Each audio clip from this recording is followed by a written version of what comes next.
ჩვენ ახლა ვაგრძელებთ წინა ვიდეოკლიპის მასალას და ჩვენ გვინდა ვნახოთ როგორ შეიძლება select კოდის ავტომატური გენერირება, ეს ავტომატური შესაძლებლობები გვინდა განვიხილოთ, რომელიც არსებობს მენეჯმენტის სტუდიაში. მოდით ავიღოთ რომელიმე ცხრილი, თუნდაც ავიღოთ იგივე მაგალითად ცხრილი employees. დავждეთ ცხრილზე მარჯვენა დაკლიკებით და გამოვიძახოთ კონტექსტური მენიუ. ამ კონტექსტურ მენიუში ერთ-ერთი პუნქტი არის script table as.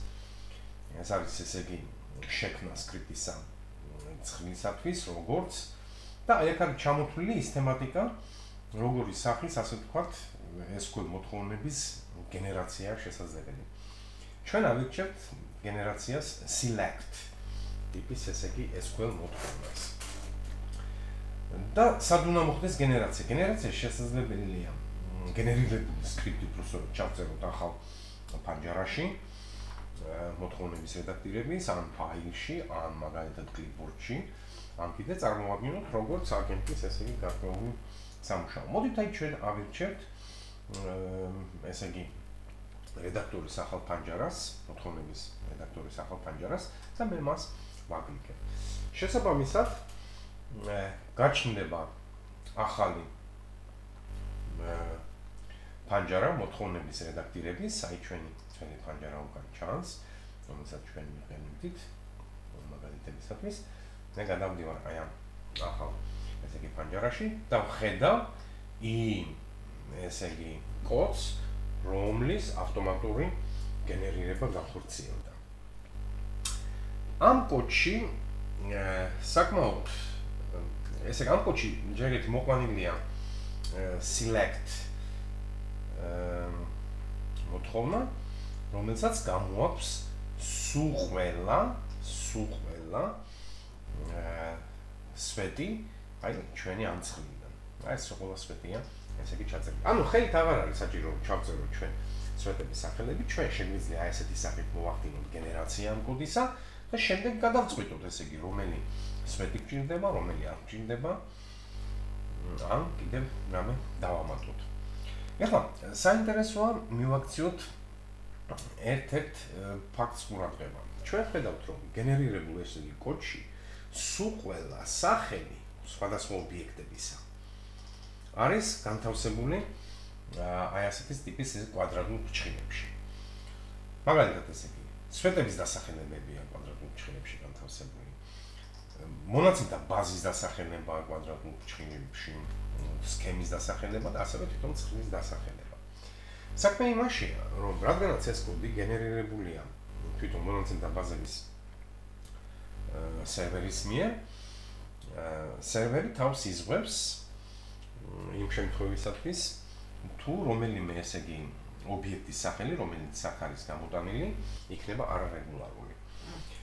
საერთოდ ესე იგი თუ ობიექტის სახელში გამოყენებულია ისეთი სიმბოლოები, რომელიც აკრძალულია SQL სერვერზე სხვადასხვა ობიექტების სახელებში გამოვიყენოთ, მაშინ საჭიროა ჩვენ აუცილებლად შესაბამისი არარეგულარული, არასტანდარტული ასეთი სახელი განვათავსოთ აი ესეთი ტიპის ესე იგი კვადრატულ ფრჩხილებში.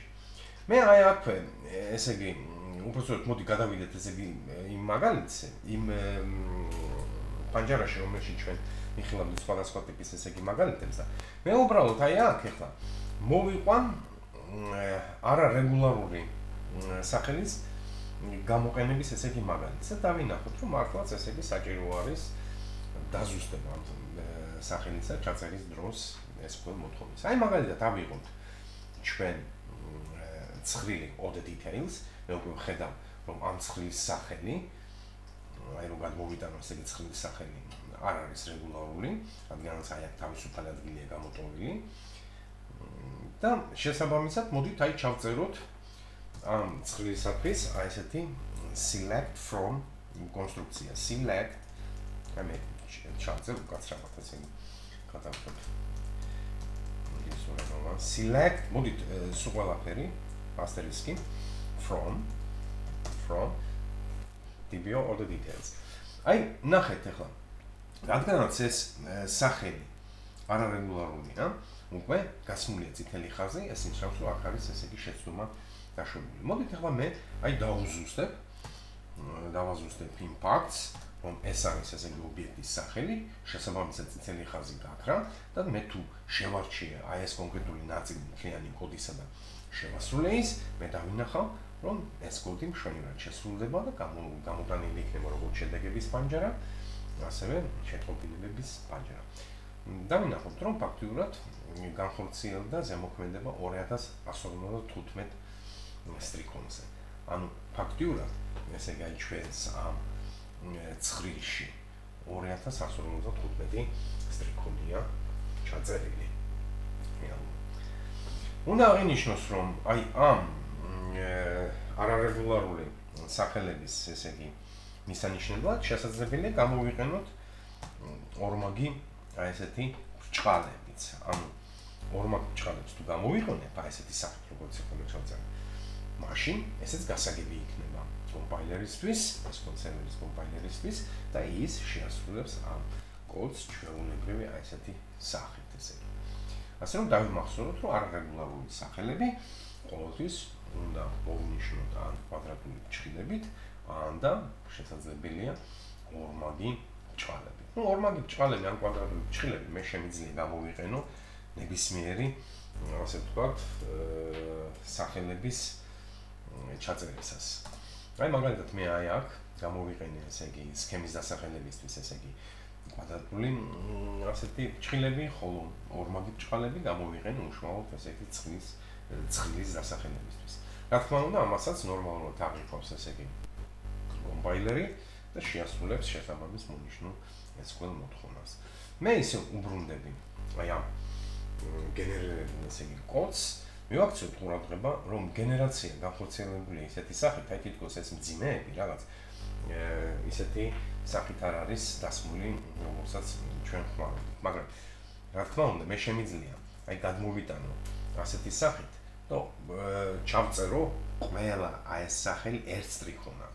და მე დავინახავ, რომ თითოეულ ესე იგი სვეტის ესე იგი სახელს განაცალკევებს, განაცალკებელი ესეთი ნიშანი არის მძიმე, ხოლო ბოლო სვეტის სახელის შემდგომ ესე იგი არავით არის მძიმე არ მოიხმარება, მე ეწერება ესე იგი ოპერატორი from და თვითონ ესე იგი გენერაციის დროს ვაკვირდებით მონაცემთა ბაზების სერვერმა ყოველი შემთხვევისათვის ჩაწერა სრული მისამართი, ანუ მონაცემთა ბაზის სახელი, მე არის იერარქიის ოპერატორი ესე იგი წერტილი, სქემის დასახელება, წერტილი და ისევ ცხრილის დასახელება. ასე რომ მე ნებისმიერი ესე იგი ცხრილისათვის შემიძლია განვახორციელო აი ასეთი select ტიპის SQL მოთხოვნა. მოდით ახლა დავუბრუნდეთ ისევ აი იმ პანჯარას, რომელშიც ჩვენ ვიხილავდით გარკვეულ მაგალითებს. მე ახლა მინდა უბრალოდ ჩავწერო ასეთი ტიპის ესე იგი მოთხოვნა.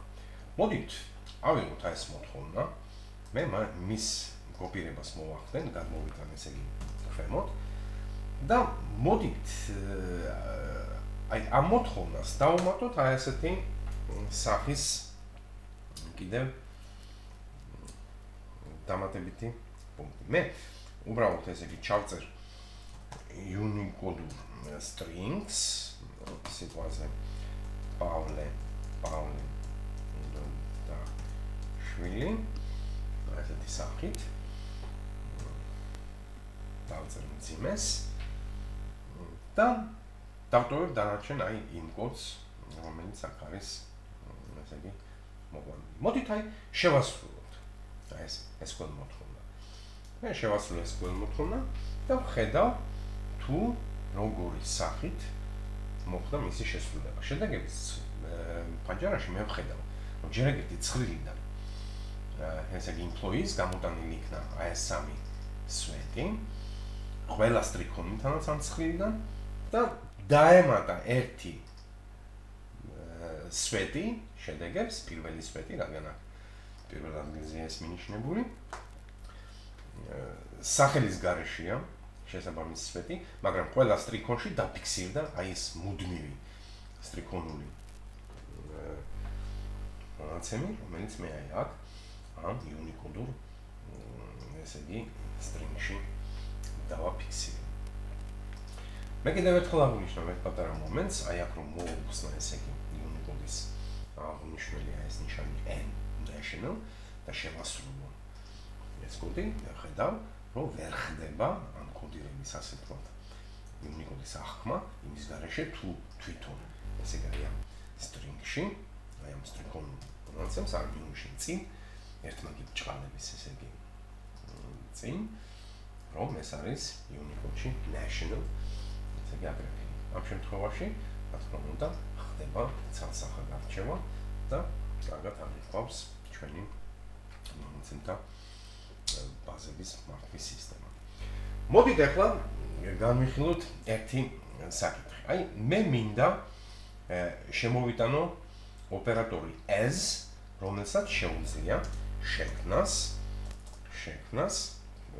სხვადასხვა სვეტებისათვის ფსევდონიმი.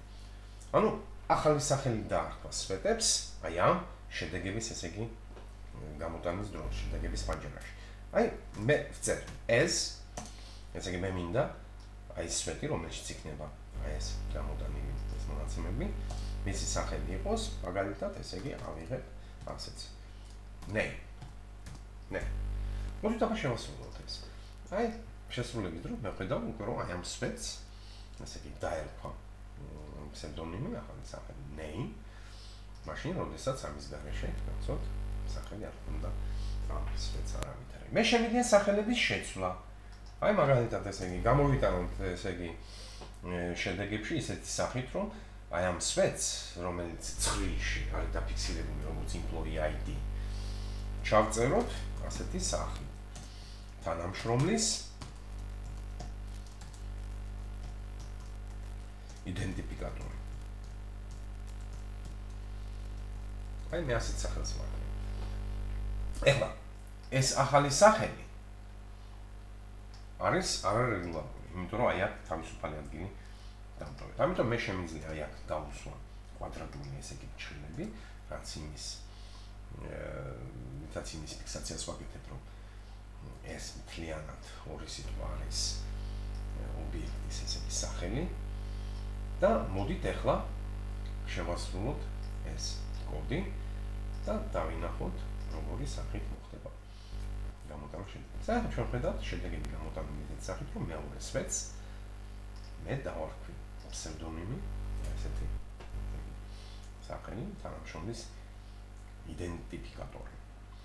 სხვათა შორის აი აქ მე შემიძლია გამოყენება როგორც ჩვეულებრივი ორმაგი ჭალებისა, რაფერი შეიძლება ეს შევასრულო, შედეგი ისევ იგივე იქნება, მაგრამ საინტერესო ის არის, რომ აი ამ ფსევდონიმებში მე შემიძლია მივანიშნო string-ის აღნიშნული აი ასეთი სახით, ესე იგი დავაფიქსირო, რომ ეს არის მთლიანი string-ი. მოდით აი შევასრულოთ. მე შევასრულე ეს და მშვენივრად აღიქვა აი ეს ობიექტის სახელი. ახლა დააგვირგვით განსხვავებას. ეს არის თვითონ ესე იგი სტრიქონული მონაცემები, ეს ობიექტის სახელად აღიქვამს და აი ეს string-ის მიმონიშნული ესე იგი ერთმანეთს ჭყალები ფაქტურად აფიქსირებს, რომ ეს მთლიანად ორივე სიტყვა ობიექტის სახელი. ობიექტის სახელებში თვითონ მონაცემთა ბაზების სერვერი გამოიყენებს ესე იგი Unicode-ს და ამიტომ აღარ არის აქ საჭირო ფაქტურად აი ამ ასეთი სახის ესე იგი national ტიპის მინიშნება. თუმცა თუ ჩვენ გამოვიყენებთ n-საც, არაფერი პრობლემა არ იქნება, მაინც ესე იგი წაიკითხავს. მე შემიძლია სხვა დანარჩენ ასე ვთქვათ სვეტებსაც მივანიჭო გამოტანისას ესე იგი ფსევდონიმები. last name მაგალითად ესე იგი იყოს ვარი, ხოლო რაც შეეხება first name ეს იყოს სახელი. მე სპეციალურად აღარ ჩავწერე აქ ოპერატორი s. მოდით შევასრულოთ. მე შესრულების დროს მე ვხედავ შვენივრად, რომ აი აქ ბოლოში ოპერატორის გარეშე, ეს ოპერატორის გარეშე შვენივრად დაარქვა ესე იგი ის სახელი, რომელიც მინიშნებულია ეს ოპერატორის გარეშე. ანუ მე იმის თქმა მინდა, რომ ჩვენ შეგვიძლია ეს ოპერატორი საერთოდ არ მივუნიშნოთ და მაინც შესრულების დროს ესე იგი კონკრეტული სახელის შემდეგ სვეტისა თუ მოდის ესე იგი ფსევდონიმს მიანიჭებს ეს ოპერატორის ისედაც იგულისხმებს. მაგრამ ჩვენ არ უნდა დავუშვათ ასეთი ტიპის ესე იგი შეცდომა. აი მაგალითად ესე იგი მე მიწერია ესეთი კოდი და აგვიდით რომელსაც ესე იგი მოდით მარტო პირველ ორ სვეტშია შეცვლილი სახელები და ჩემი გამოდის იგივე სახელებით რაც აქ არის და დავუშვათ მე შემეშალა აი აქ უბრალოდ ესე იგი მძიმე არ დავსვი. მაშინ ესე იგი რა თქმა უნდა გამოიტანს აი ამ სვეტს ოღონდ მისი ფსევდონიმი იქნება სულ სხვა სვეტის სახელი first name. ფაქტურად მონაცემები აქედან გამოვა. და გამოვა რამდენი სვეტი სულ? 3.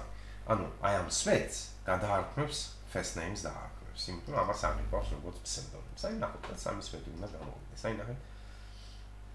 ასეთი სიტუაცია ხდება. ჩვენ შეგვიძლია ეს ამბავი ესე იგი მოვნიშნოთ და კოპირებით ესე იგი ჩამოვიტანოთ ქვევით, აი აქ დავსვა ესე იგი მძიმე, როდესაც სრულდება და ორივე მოვნიშნო და შევასრულო და შევხედო. აი ნახეთ, პირველი შესრულდა როგორ? გამოვიდა მონაცემები ესე იგი უშუალოდ last name-იდან. აი ამ ესე იგი სვეტიდან, მაგრამ ფსევდონიმით first name.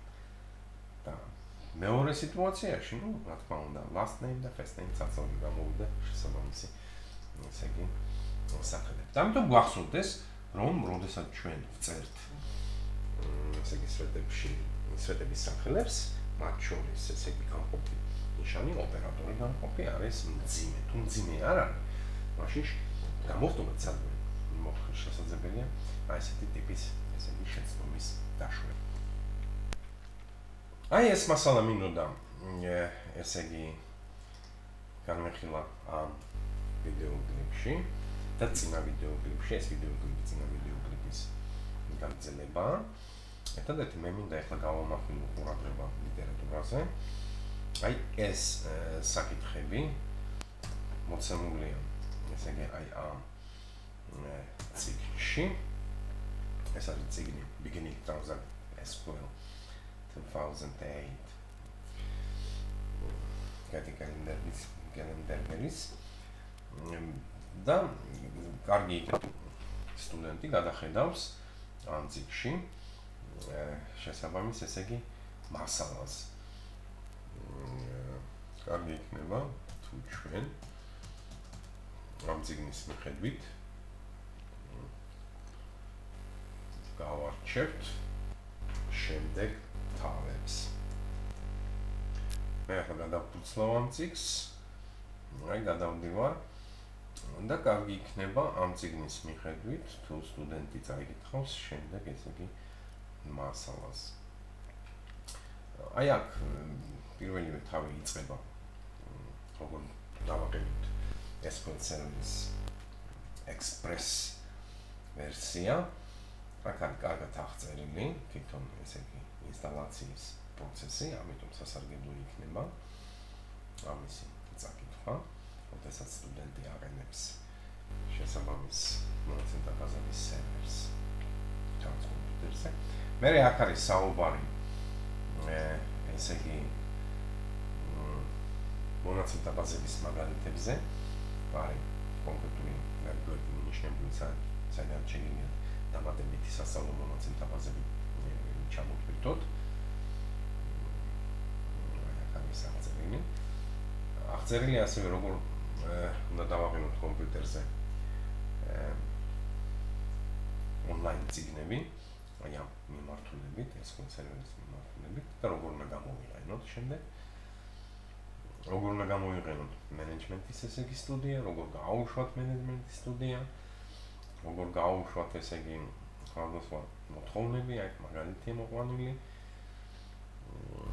მე საუბარია ზოგად საკითხებზე მონაცემთა ბაზების, რომელიც ჩვენ გავარჩიეთ ესე იგი. და ეს საკითხები განხილულია აი 35-ზე გვერდის ჩაფრით.